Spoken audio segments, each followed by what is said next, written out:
ಈ ಹೆಡ್ಲೈನ್ಸ್ನ ಪ್ರಾಯೋಜಕರು NBC bearings ದೀರ್ಘಾವಧಿ ಸ್ಪರ್ಧೆಗಾಗಿ ಸುದೀರ್ಘವಾಗಿ. ದೆಹಲಿಯಲ್ಲಿ 3 ಗಂಟೆಗೂ ಹೆಚ್ಚು ಕಾಲ ಬಿಜೆಪಿ ಸಭೆ. ಪ್ರತಿ ಕ್ಷೇತ್ರದ ಆಕಾಂಕ್ಷಿಗಳ ಬಗ್ಗೆ ಚರ್ಚೆ. ರಾಜ್ಯ ನಾಯಕರ ಜೊತೆ ಅಮಿತ್ ಶಾ, ನಡ್ಡಾ ಚರ್ಚೆ. ಮಂಡ್ಯ ಕ್ಷೇತ್ರಕ್ಕಾಗಿ ಜೆಡಿಎಸ್ ಬಿಗಿಪಟ್ಟು. ಎಚ್ಡಿಕೆ ನಿವಾಸದಲ್ಲಿ ಜಿಲ್ಲಾ ನಾಯಕರ ಸಭೆ. ಭದ್ರಕೋಟೆ ಅಂದಮೇಲೆ ಸಿಗಬೇಕು ಅಂತ ಹಕ್ಕು ಮಂಡನೆ.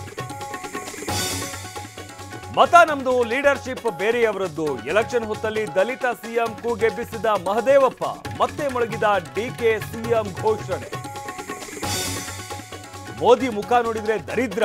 ಚುನಾವಣಾ ಕಣದಲ್ಲಿ ವಿವಾದ ಸೃಷ್ಟಿಸಿದ ಖರ್ಗೆ. ಅಮೇಠಿಯಿಂದ ರಾಹುಲ್, ರಾಯ್ಬರೇಲಿಯಿಂದ ಪ್ರಿಯಾಂಕಾ ಸ್ಪರ್ಧೆ. ಪ್ರೋಟಾನ್ ಮೇಲ್ ಮೂಲಕ ಬೆದರಿಕೆ ಬಂದಿದೆ. ಕಂಪನಿ ವಿದೇಶದಲ್ಲಿದೆ. ಈ ಬಗ್ಗೆ ಮಾಹಿತಿ ಕೇಳಿದ್ದೇವೆ. ಬಾಂಬ್ ಬೆದರಿಕೆ ಬಗ್ಗೆ ಗೃಹ ಸಚಿವರ ಮಾಹಿತಿ.